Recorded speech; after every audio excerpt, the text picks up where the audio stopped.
What's up, everybody? The Reuben Show. We're back at Reuben Studios, at the Reuben Studios here. Like, subscribe, all that good stuff. Thursday night football. Minnesota Vikings go to Philadelphia to play the Philadelphia Eagles. Thursday night football. The Eagles are favored by 6. The over-under's 49 points. I don't know if that many points are going to be scored. It's possible. Now, hear me out.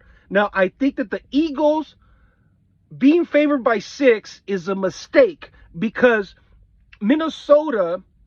And hear me out here. I think Minnesota's going to pull off this upset victory. And because of this kind of quirky stat, right? Now, the first thing is the turnovers, right? Minnesota had a bunch of turnovers. They had 2 fumbles for loss, interception. Now, that's Kirk Cousins and the whole deal. But if that didn't happen, do they win last week? Possibly. Yeah, because the game was still close, right? So there's that. So if they have more disciplined ball, and the first game of the season is more of like a preseason plus, right? So if they work out the kinks and they have a little more discipline and they're more in sync, which I think they're going to be, they already have a good offense. Now, Kirk Cousins passed for over 300 yards, right?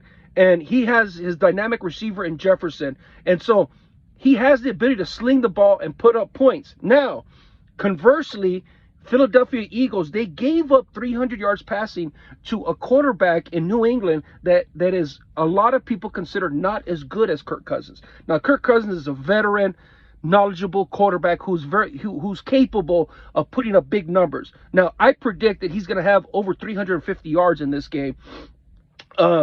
If it goes over 400 yards, it's because they're losing, right? He's just throwing up the rock. But I think he has over 350 yards. He had 102 passer rating last week. Now, on the opposite side of that, you have Jalen Hurts, right? I don't think him and his offense are in sync.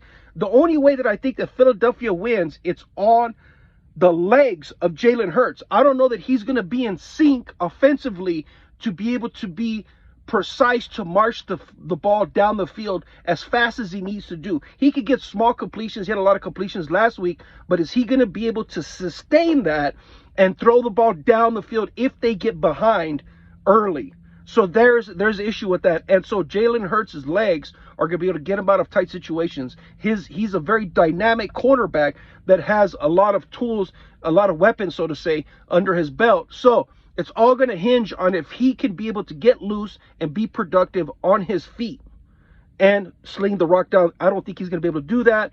I think it's too early in the season. I think they're not in sync yet. Thus, why I think Minnesota's not only going to cover the spread, but win. I think it's going to be 34-28, Minnesota. What are your predictions? What do you think is going to happen with that game? Minnesota Vikings versus the Philadelphia Eagles at Philadelphia. Thanks for watching.